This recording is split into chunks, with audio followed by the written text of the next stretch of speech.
Bienvenue dans cette nouvelle édition du Non-Stop Info. Au sommaire de l'actualité, nouveau tournant dans la crise au sein de l'Union démocratique pour le progrès social. La formation aurait engagé des tractations avec le gouvernement congolais.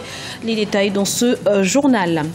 Pérennisation du partenariat durable entre les États-Unis et l'Afrique en matière d'investissement et de commerce. Voilà le thème de la 14e édition du Forum de l'AGOA qui s'est ouverte ce lundi au Gabon. Et puis une pétition du M23 contre l'enrichissement illicite au Sénégal. Le mouvement réclame l'aboutissement des procédures judiciaires visant d'anciens ministres et directeurs de sociétés nationales.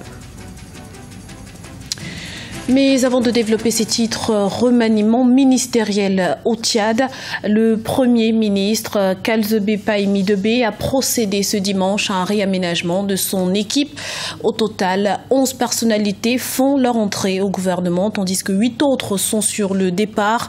À noter le retour d'Ama Mahama Bachir, ancien conseiller du chef de l'État Idriss Déby Itno, mais cette fois-ci à la tête de la sécurité publique. La crise au sein de l'UDPS, Union pour la démocratie et le progrès social, prend une nouvelle tournure en République démocratique du Congo. La presse locale fait état de tractations en cours entre le principal parti d'opposition et des émissaires du gouvernement. Qu'en est-il réellement? Élément de réponse avec Emmanuel Miimono. L'Union démocratique pour le progrès social soumise à une nouvelle épreuve. Après la contestation de l'opposant historique Étienne Tshisekedi à la tête du parti par un groupe interne, depuis quelques jours, ce sont des tractations que l'UDPS aurait avec des émissaires du gouvernement qui font débat au sein de la formation politique. Ces rencontres, souvent tenues loin des oreilles indiscrètes, laissent place à toutes sortes d'interprétations. Nous devons aller au dialogue. M. Kabila nous a envoyé un émissaire, comme pour dire qu'eux aussi étaient d'accord pour que le dialogue puisse se tenir. Et depuis lors, nous sommes butés à un problème par rapport à la médiation. M.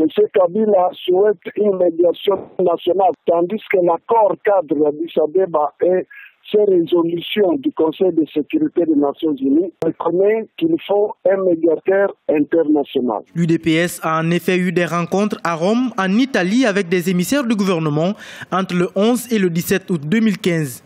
S'en est ensuite suivi d'autres réunions à Kinshasa entre les deux partis. Selon la presse locale, le fils du numéro 1 du parti, Félix Tshisekedi, pourrait bien être intéressé par un poste gouvernemental. Des affirmations que rejette le secrétariat national. C'est une démarche qui est assez problématique parce que vous avez deux possibilités. Vous avez un individu qui fait une démarche personnelle pour pouvoir adhérer au gouvernement. Est-ce que cette démarche-là engage toute l'opposition? C'est ça le point d'interrogation. Mais étant donné que c'est le fils, c'est-à-dire du leader historique de l'opposition en RDC qui se présente, ça risque quand même, dirais-je, de déranger un certain nombre de personnes, y compris au niveau international, que le fils de l'ancien leader historique se présente à son nom tout seul pour participer au gouvernement d'union nationale. Au mois de juin dernier, le président de la République, Joseph Kabila, a appelé à un dialogue national en vue de la bonne préparation des élections futures. Une main tendue que l'UDPS a bien acceptée, même si dans la presse, des déclarations sur une possible participation à un gouvernement d'union nationale vont bon train. Le parti d'Étienne Tshisekedi, principale formation d'opposition, reste catégorique. Il n'en est pas question. L'African Growth and Opportunity Act a pris ses quartiers ce lundi à Libreville au Gabon. Pendant 4 jours, près de 2000 personnes du monde des affaires et des délégations d'une trentaine de pays africains vont discuter de l'accord de libre-échange entre les États-Unis et le continent adopté il y a de cela à 15 ans. Un sujet de la rédaction. Libreville, au centre des tractations économiques et commerciales entre les pays d'Afrique et les États-Unis. La 14e édition du Forum international de l'AGOA, l'African Growth Opportunity Act, s'est en effet ouvert ce lundi dans la capitale gabonaise. Plus de 1000 délégués officiels en provenance de 39 pays y prennent part. Objectif, réfléchir sur les moyens de pérenniser cet accord de partenariat gagnant-gagnant signé en 2000 entre les États-Unis et l'Afrique. En 2014, le montant en moyenne pour les pays, en tout cas CEDEAO et CEMAC, de marchandises échangées sous chapeau AGOA pour l'ensemble de la zone CFA, c'est à peu près en moyenne entre 100 et 200 millions de dollars à l'année, donc en 2014. Donc ce qui est complètement infime comparé aux au montant total des exportations. Il n'y a pas eu d'impulsion réelle des exportations, en tout cas hors énergie, des exportations de la zone CFA, je parle donc UEMOA et CEMAC. Le dispositif en soi est intéressant. Parce que naturellement, ça vient ouvrir une porte à certaines activités et à certaines productions africaines vers le continent américain, ce qui en soi est intéressant. Il sera donc question de perspective, mais avant, place au bilan. En 15 ans d'exercice, l'AGOA a certes dynamisé les échanges, mais son impact et ses bénéfices restent minimes. De fait, certaines limitations devraient être levées afin que le marché américain s'ouvre davantage aux exportations de produits non pétroliers. En tête de liste, l'agriculture. Il faut renouveler l'AGOA, faire en sorte que le pays participe à ce processus, mais surtout que plus de produits rentrent dans les échanges entre les États-Unis et les pays du continent africain.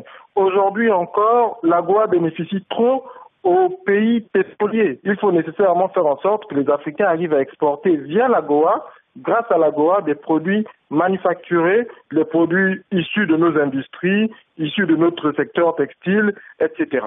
Les travaux de la 14e édition du Forum prendront fin le 27 août et devraient permettre aux délégués de redéfinir les conditions d'amélioration du partenariat commercial entre l'Afrique et les États-Unis. Le M23 monte au créneau au Sénégal. Le mouvement des forces vives de la nation a lancé dimanche une pétition réclamant l'aboutissement des poursuites judiciaires visant d'anciens ministres et directeurs de sociétés nationales. Pour ces militants, aucune grâce présidentielle ne doit être accordée aux coupables d'enrichissement illicite. Le point tout de suite avec Ibrahim Ndiaye. Une pétition contre les biens mal acquis au Sénégal. La traque des biens mal acquis va-t-elle s'intensifier au Sénégal dans les prochains jours? Le mouvement des forces vives de la nation, le M23, a lancé une pétition réclamant l'aboutissement des procédures judiciaires visant d'anciens ministres et directeurs de sociétés nationales. Nous ne pouvons pas comprendre qu'une minorité profite du pouvoir pour s'enrichir au détriment de la majorité des citoyens. Lors de la deuxième alternance en 2012, les Sénégalais avaient exprimé le besoin de voir tous les délinquants économiques poursuivis en justice. Pour le mouvement Y en a marre, les traques de biens illicites ne doivent pas être une arme politique. Elle est néanmoins une préoccupation majeure pour la rue sénégalaise. Ce qui est sûr, c'est que la traque des biens mal acquis est une forte demande des citoyens sénégalais qui l'ont vivement exprimé pendant les dernières élections. La lutte contre la corruption, la lutte contre l'impunité, la lutte pour une meilleure gouvernance du bien public et des deniers publics, ça a été une des raisons pour lesquelles les Sénégalais se sont mobilisés contre Abdoulaye Wade et les raisons pour lesquelles peut-être que Macky Sall en a profité pour arriver au pouvoir. Maintenant que le parti aujourd'hui au pouvoir essaie de l'instrumentaliser ou ne l'instrumentalise pas, je n'en ai pas les preuves. Ce qui est sûr, c'est qu'il faut aller jusqu'au bout. Et nous, c'est cette démarche que nous soutenons. Il faut aller jusqu'au bout. Il ne faut pas que la traque soit simplement un instrument politique. Il ne faut pas que la traque aussi serve juste à dissuader, à divertir l'opposition, à distraire les Sénégalais pour aller vers l'essentiel. Le M23 invite également dans cette pétition les autorités sénégalaises à refuser toute grâce présidentielle ou amnistie en faveur des personnes condamnées par la Cour des répressions illicites. Du sport à présent, le premier tour de l'Afrobasket 2015 s'est achevé ce 24 août. La sélection algérienne s'est inclinée face à la Côte d'Ivoire sur le score de 81-74, alors que le Sénégal est sorti victorieux de l'Angola, score final 74-73. Dans le groupe B, le Maroc a été battu par le Mozambique 82-85, alors que le Cap-Vert s'est imposé face au Zimbabwe 76-65. Et on connaît donc désormais le programme des huitièmes de finale qui débute ce mardi avec un duel Tunisie-Maroc. La Côte d'Ivoire affrontera de son côté le Mali, l'Égypte fera face au Zimbabwe et l'Angola à la Centrafrique. C'est à présent la fin de cette édition. Nous vous remercions pour votre fidélité. Retrouvez dans un instant une nouvelle édition de l'information sur Africa 24.